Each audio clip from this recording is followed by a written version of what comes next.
I didn't realize things were this bad between Jess Hilarious and Loren Lorosa at the Breakfast Club. Now, I heard the Corey Holcomb video, and I didn't think nothing of it. I just thought it was just two comedians who had beef with each other. Corey Holcomb has a habit of calling out comedians and people that he has issue with. If it wasn't Jess, it was Kendra G before that. Again, didn't think nothing of it. They respond, sometimes they don't respond, but it appears what Corey said really struck a chord between Loren and Jess. And let's go ahead and see how this started with Corey Holcomb's video, the original one. Then after that, we're going to go over Jess's live that everybody is talking about right now. And then we're going to wrap it up with the Breakfast Club interview itself between all four of them and see how the reactions are. Yeah. Well, this is what happened at the Breakfast Club. She took that job. She got that job because I think she had a social media presence. I can't imagine why else. Yeah, that's why. Yeah. So she got that job. And I always said she wasn't talented. She got the job and got knocked up shortly afterwards. Now, I can't say that Jess Hilarious is talented or not. I'm not familiar with her content. I would imagine, like most female comedians, her comedy is more geared towards the female or feminine experience, something I really can't relate to. So I don't really know too much about that. However, I will say this. If you did get your dream job, because I do remember whenever Jess originally campaigned to be on the Breakfast Club, and she initially lied about getting a job to help manifest her getting into that position, getting pregnant shortly after that is kind of a red flag. I know that's not a popular opinion to hear, but it really is. When you get pregnant, it's shortly right after you get a job, and then your replacement does a great job on top of that, it's going to make your position feel like, why are you there? And the worst thing in the world happened. They brought in somebody who was talented. Who they bring in? Homegirl from, she used to be on TMZ. Yeah. Oh. She has experience with doing that. When she talks, her voice, I don't know her name. Yeah. The girl who is Loren. That girl know what she doing. She knows how to fit in with Charlemagne and the other guy, DJ Envy. It's like it's seamless when she there. Right. It's the talent. The talent shows out, and then Les Hilarious ain't even reading right. Now, I will say this. A lot of people did have criticism about Jess Hilarious reading. And even I had criticism about that initially. Well, let me take that back. At first, I was having a mindset of, okay, she's pretty much new to this. Let's give her a few months to iron it out and get used to it. Because I'm not sure how the Breakfast Club format works. So they have scripts on it beforehand. They have to read over and then go over the topics.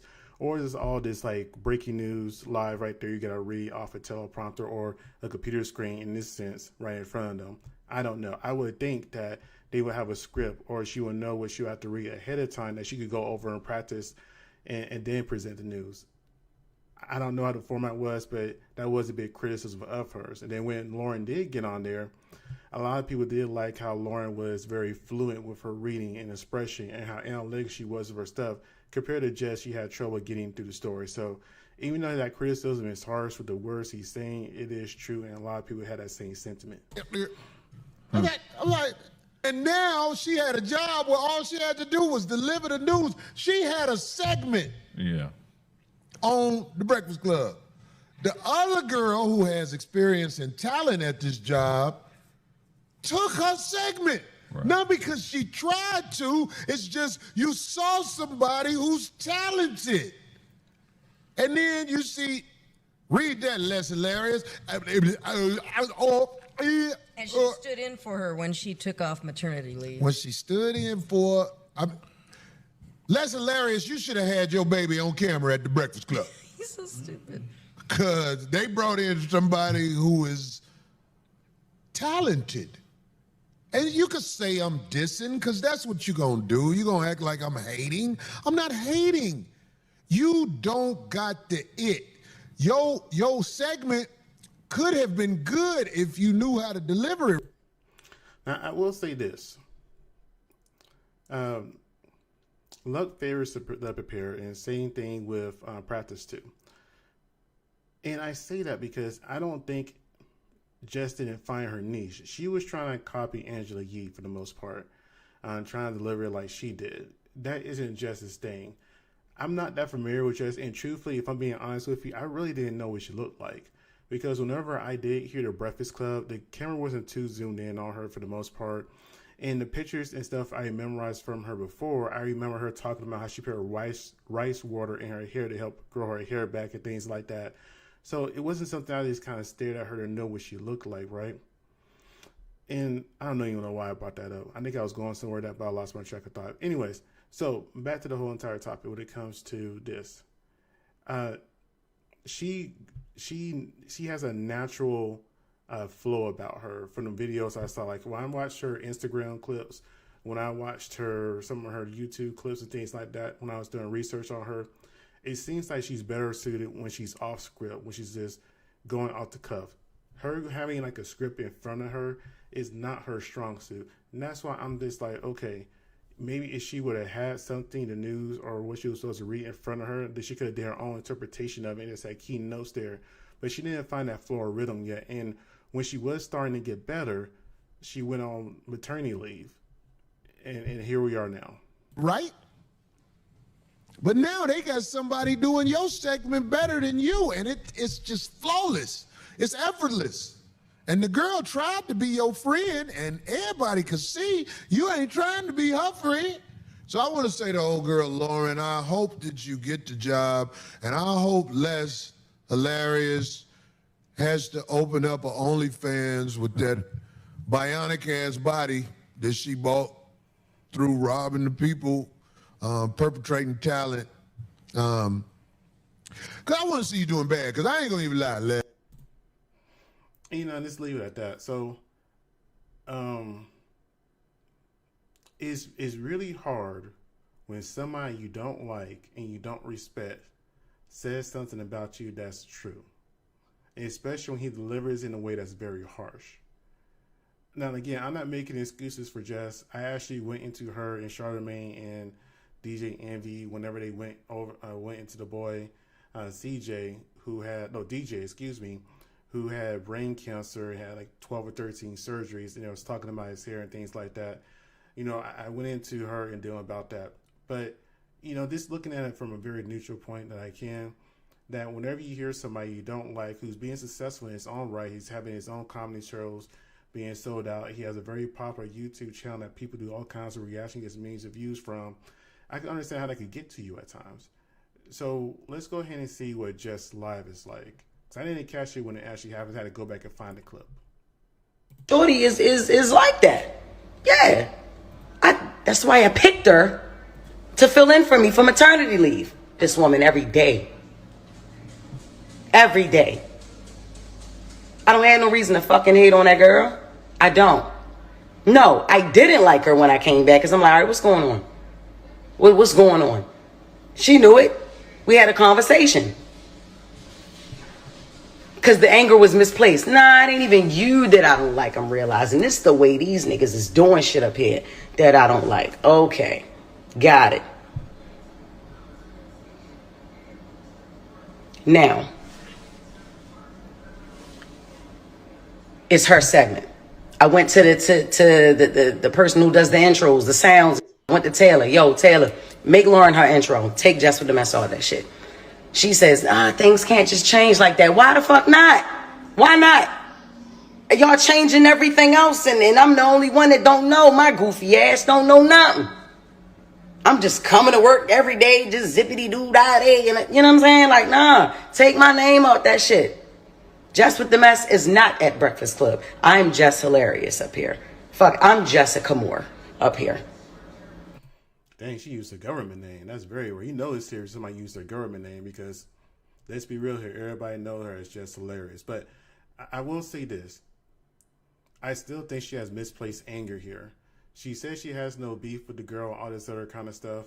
And the reason I say she has misplaced anger, because I heard a little bit of Breakfast Club interview from this morning, interaction this morning. I didn't watch it in full and do it with you guys here. But it's just tough. Because if I remember correctly, Charlemagne, if they're still with iHeart, Charlemagne owns a part of iHeart as part of the negotiation part of his contract, because technically, isn't he their boss? I thought. I could be wrong, but I could have sworn there was some type of issue with that. So of course she really can't go after him. And DJ Envy, he's just kind of there. So yeah, I understand she's annoyed, but Loren and Charlemagne are kind of like this right now. So I understand what she's trying to say and trying to protect herself at the same time. At least that's what I'm gathering from this so far. Just what the mess is not being done. Loren Lorosa is doing the shit. So that need to be her segment. I fought for that segment. What are we talking about? What are we talking about? Why her fans and her people and the Breakfast Club people and the people in the comments, man, I'm not ready to sit up here and act like I don't see that shit. Are y'all crazy? One thing I ain't never try to do is act unbothered unless shit never bothered me, man. What? You try coming back to work. You try to come back to work, and the motherfucker is right there at your desk, and ain't nobody telling you shit, mind you. Nobody telling you nothing, mind you. Before you know it, everybody thinking you're the villain. Like I'm the villain, cause I didn't know shit. You know, I need to go back and find that video for first coming back to the Breakfast Club, because I don't recall that too much. And truthfully, that's mainly because I kind of checked out from the Breakfast Club. I feel like it's too commercialized, and I still remember how they stuck up for Diddy for the longest time. So I don't remember that interaction. I gotta go back and try to find it. But yes, if you are supposed to come back, and I'm assuming whenever you come back from maternity leave, they're supposed to know ahead of time, like, hey, this is when I'm going to return to work. And you return to work, you walk out the door, you think you're going to sit in your office, in your chair, or whatever it's going to be, and you see somebody else there, yeah, that's going to irk you a little bit. So I can understand her point of view with this right here. However, was it addressed in that moment on air? That's why I had to go back and watch that video. Because she didn't address it and just held it in, that's kind of her own fault too. You got to address things that bother you. You can't let it hold in and fester, because it'll make you overreact and do things like this, express all your frustrations on live. I'm sick of that. I'm very, very sick of that. I'm sick of the shit. It's weird. It's weird. I don't fuck with it. Just be quiet up there. I'm not fighting over no mic space. I'm not fighting over no mic. That's why I went from shut up and hush to not saying nothing. No. I'm not going to compete where I already won this competition. I do remember her telling her to shut up and hush. I thought that was pretty harsh. But at the exact same time, I also remember Loren not sticking up for herself in that moment either. So I thought it was kind of this, kind of like playful banter. Because you know how sometimes if you're close to somebody, you may talk to them in a certain way that would appear more harsh. But because you know that person, you could be more blunt with them. I didn't realize they weren't close or friends. It doesn't even seem they really even knew each other. So, yeah. You know what it's supposed to be for? If this was presented to me, prior to hire, then I wouldn't have been so shocked. Like, oh shit, all right, cool. So when we bringing in the fourth person, shit, that's what's up, cool. It's only time for that segment. You know what I'm saying? We had a meeting today to restructure the show and shit like that.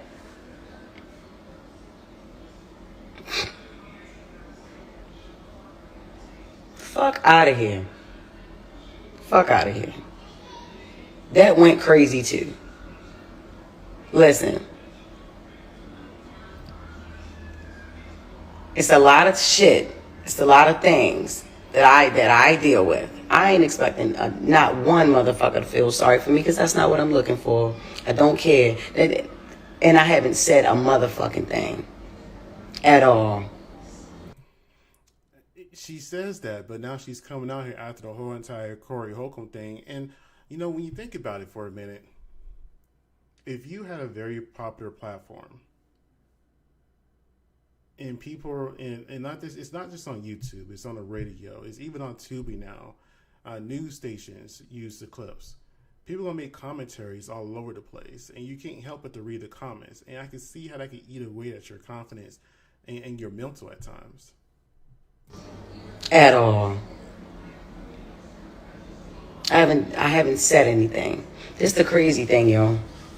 I'm gonna let y'all know this.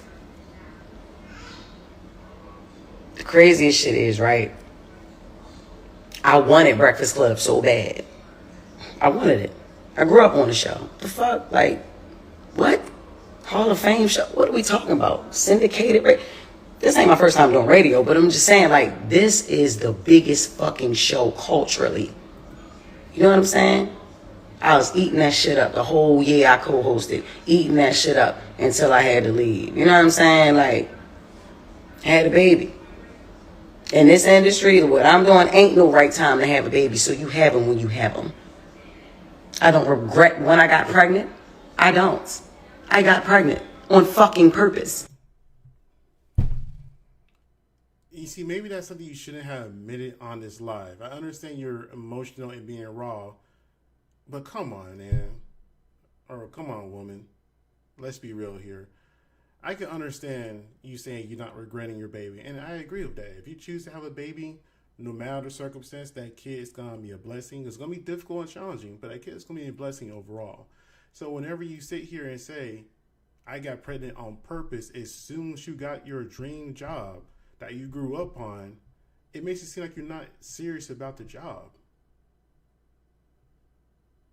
And if I remember correctly, Jess already has a kid. I can't remember how many kids she has now, but this is not new to her. Motherhood is not new to her, if I remember correctly. So this is crazy. So she was like on the job for like, what, 4 months, 6 months, I want to say. And then she was gone for like another 4 months. And now here we are. That's what I wanted, a baby, and that's what I got. You know what I'm saying? But I wanted Breakfast Club. You feel me? And I'm going to say this. I don't fucking need to be there. I wanted to be there. I loved being there. Now, I will say the Breakfast Club definitely gave her a lot more exposure because, again, like myself, I really wasn't checking for Jess Hilarious. I didn't look at her comedy skits before this. I didn't really, again, the only thing I remember about her was her talking about rice water and regrowing her hair. I don't know how many years ago that was. Oh, and her talking about being with Courtney Wayne. That was another big thing, too. But outside those two things, I didn't know who Jess Hilarious was. I just knew she was a supposed comedian, and she was on a Breakfast Club. The Breakfast Club gave her a lot more exposure, and I will say this. She says she doesn't need the Breakfast Club maybe now, but before that she did, because she really didn't have too much that stood out to the average person that you'll be like, oh, okay. Kind of like Drewski. I didn't know who he was for the longest time. But then he started putting himself in multiple platforms to where I couldn't deny who he was. I had to know who he was. That was my shit. You get what I'm saying? Like, that was my shit. I used to be happy as a motherfucker on the radio. Yeah, definitely. I'm not intimidated by no woman walking on this earth. I give a crown to that girl. If you listen to the show, you know. Nigga talking about she tried to be my friend. Excuse me? Ain't nobody trying to be no motherfucking friends. What are we talking about? We just naturally, organically became cool. Once I realized what the fuck was going on, like I said, my anger was misplaced. No, I did not like her when I first came back. I didn't. Even down to how I was supposed to return. Like, we had a whole plan on how I was supposed to come back. When I walk in the room, she never left. First thing she said is not, how your baby doing? No, that was Envy, because he's the family man, right? How was maternity leave? No, that's not the first. The first thing that she talks about is the shit that was in the comments. What the fuck would make me want to talk about the fucking comments first? I got a beautiful baby at home. Why? You know what I'm saying? So no, I did not like her when I first came back. I had to learn that Loren was not a spiteful person. I don't like the way you moving. I don't like, I ain't feeling this shit. You know, that's maturity. That's maturing, I guess you could say. That you know, as you get older, you're going to work around people you just don't like, you don't care for. That's just what it is. You can't help it.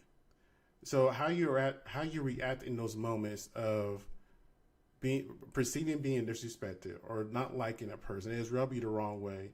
And if you're still able to carry on and still be productive, that's a sign of maturity. And again, I can't recall, and I don't think I've seen that episode when she first came back. And I want to go back and watch it. But it takes a big person to admit, you know what, I didn't like you. This is what it was, and here it is. We still moved on. We made something successful. And another thing, I've been noticing that whenever I did hear the Breakfast Club from time to time after she came back, they'll say, oh, Jess is on tour, Jess is gone, Jess blah, blah, blah. Jess wasn't there a lot. So you could tell she was already starting to check out. And that's kind of interesting considering she doesn't have really a background in radio from what I know, at least not on a popular show like that. And on top of that, she just had a job for a very short time. Let me rephrase that. She was active in a job for a very short time frame, and to lose interest that fast, to me, it seems like she's getting ready to check out and leave the show. He had a whole nother plan. I don't know what the fuck what that was in there, but that shit wasn't it. I ain't like that. We've made cool since then. That's it. Right? I compliment this girl every fucking day. Every day. And it ain't forced. She's a beautiful girl. She knows her shit and she on her shit. And that segment came from me. Like, let's not even sit here and fucking play around with it. Like, this the crazy thing. This is another crazy thing. We supposed to be a team up that bitch. Not one person comes to my defense at all. Like, when I'm, like, not one motherfucker ever with this online shit. Like, why the fuck should we have to keep playing it? Man, listen, I know one thing. Angela Yee ain't that motherfucking crazy. Not as crazy as niggas try to make her out to be. Nah, it's the reason that lady wanted to leave that show. I don't know how she did that shit for 13 years, my nigga. I'm telling you. I don't give a fuck. Y'all already know what's up with me. I feel played with. I'ma play with niggas. Like, that's just like, come on. I've been quiet a lot. If Jess Hilarious is quiet, it's a motherfucking reason. I always got my motherfucking mouth open. All the time. Whether it's something y'all want to hear or it's something that y'all ain't gonna want to hear. I ain't got time. I ain't got time. Didn't go live to talk about that retired ass nigga.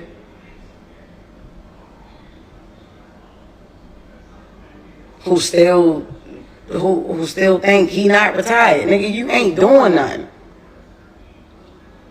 And honestly, if he didn't hate me so much, I would actually agree with some shit that he was saying. I would. The girl is great at what she do. Loren with the latest is flawless. Yes, it is. Yes, it is. Yes, it is. She got that. I fought for that. The fuck is we talking about? I don't know how long it's gonna take for a motherfucker to confirm that. But yeah, it's like that. I started saying shit on air. Like I said, I don't know if y'all really listen to, you know what I'm saying? I don't know if y'all really listen to that shit 6 a.m. or whatever. Yeah. I advocated for that.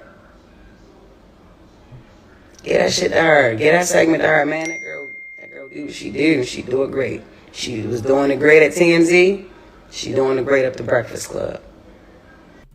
And again, I'm not really familiar with Loren. I didn't know she was on TMZ. I mean, let me rephrase that. I heard she was on TMZ, but I don't recall seeing her on there. But then again, I don't watch TMZ that much either. So when I think of TMZ, I think of the white dude. I think his name was Harvey, maybe. I don't know. And the black guy. And there was another black guy on there, too, who told Kanye off. But that's about it when it comes to TMZ. I don't really see or think of too many other faces that stand out. I also, Ben said that she did great during the co-hosting year, too. Said that. along with Claudia Jordan and Jason Lee. I also said that. Okay? Stop trying to make me out to be the villain. Or like I'm the fucking hater or something. I ain't never gonna hate on no fucking woman. Ever. No.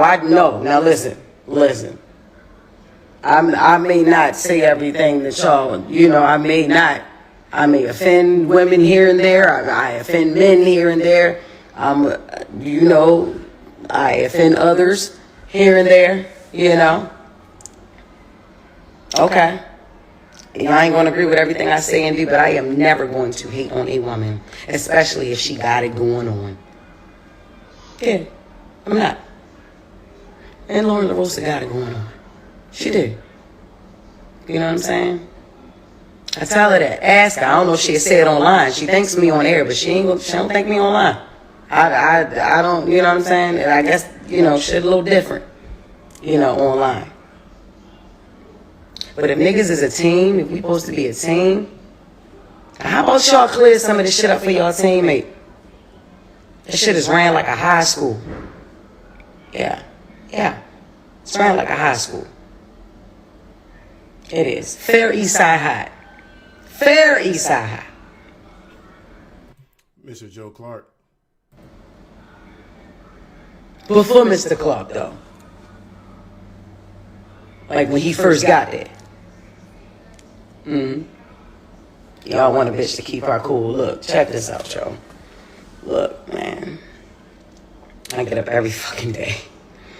Every day. And they always talk about, you ain't at work. Yeah, bitch, I started picking up more shows. Hell no. That's how I'm getting. Hell no. And that's why I said earlier, I think she's getting ready to leave. I'm not sure what kind of contract she has. Is it yearly, like every year, every 2 years, what have you. But if she's been on there close to a year, maybe a little longer, it could be time for contract negotiations and maybe she just want out. And if you're not happy and she's helped in the Breakfast Club, helped build her visibility and her platform, I think she was in a Tubi movie recently too. Also, you know what? Why not? Go be where you're happy at. Don't be somewhere where you feel miserable and people don't appreciate you daily. It's going to be real here. You just look at the comments and you can see how people talk about Jess. Hell no. I have more fun outside the fucking studio than I have in there now. Is you crazy? Let's go ahead and go over the Breakfast Club stuff right quick. Charlamagne is approachable where people can call him and, curse him out and express their grievances. Now, the one thing I can say about Charlamagne for the most part, he always seemed kind of thick-skinned. And that's what brought me to the Breakfast Club, because I remember seeing him on, I love the 80s and 90s and I think Well Jug and stuff like that on Comedy Central. Was it Comedy Central or was it VH1? I think it was VH1. And seeing him on the radio and how he compose himself, even when, what's that rapper name? Lil Wayne's stepdad, Birdman came up there and pretty much threatened him. He still held his composure the whole entire time, even when he got jumped in the streets. So he always had like a thick skin to him. So I can understand and appreciate that. Like, hey, if you have something you want to say, you want some grievances, come to me, lay it all out, and we'll move forward. Dang, I didn't know it was that bad that she was up there crying at work. And I kind of feel like this should be a behind-the-scenes conversation, not a conversation for everybody to see for the world. I feel like this should be in like a conference room, and they're trying to air out everything in a round table or oval table or whatever table they have in there. But yeah, if she's up there crying, then I can understand why Jess has not been showing up, and she's been focusing more on her comedy tours. And I actually found a video of her promoting her next comedy tour. I think in Cincinnati. I played that too at the end, while she was at the Breakfast Club. I don't know if it was before or after this interaction, though. I mean, okay, here's the thing. Women have an issue. I won't say women have an issue. Women tend to get what they want more through their emotions and tears. So if you see a woman cry a lot, it could be seen as her crying wolf at times. There's a reason why, women tears are considered dangerous at times. Because as men, a lot of the time, when we first initially see it, we want to, okay, how can we fix it? How can we get you to stop crying? But if we see you crying over and over and over and over and over again, we're going to look at you like, okay, well, you're just doing this to get attention. You need to go see a therapist. You need to go do something. You need to figure it out. You get, these tears ain't going to help nothing. We already tried talking it out, fixing it, and you still, talking over each other, it's going to be one of those things when you see like podcasts. A lot of podcasts, I watch more podcasts than radio shows, but it's one of those things you want to get your point across, especially when you're passionate about something. You're going to talk over each other. In an ideal world, yes, everybody will be respectful, but as soon as emotions start getting high, you want to get what you want to say out before you forget it because you think it's going to add substance to the conversation. So that's just the game that you're in. You didn't address that, shut up. I remember that when she was saying, hush, hush, shut up. And she didn't say it loud. But again, in my mind back then, I was thinking, okay, maybe they're just friends, and that's just how they talk to each other. Because you talk to your friends outside of your workplace very blunt and direct sometimes. That made other people who may not understand your relationship like, do y'all really like each other? So, yeah. And that's one of those things. I see that as more of a counseling session. Because I'm not sure, is a producer higher than the radio host? Maybe not. I don't know. But it seems that was more of a counseling session, though. That you have grievances with an employee, you come together before other actions. Point taken. If somebody offends you at that particular time, you got to address it right then and there.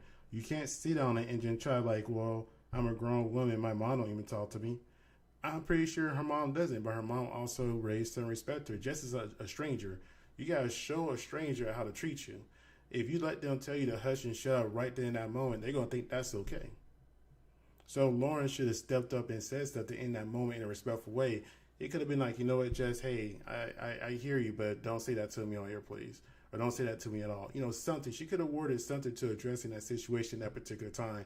It doesn't have to be escalated to like a physical confrontation or even a verbal one, but just let her know, hey, that's going too far.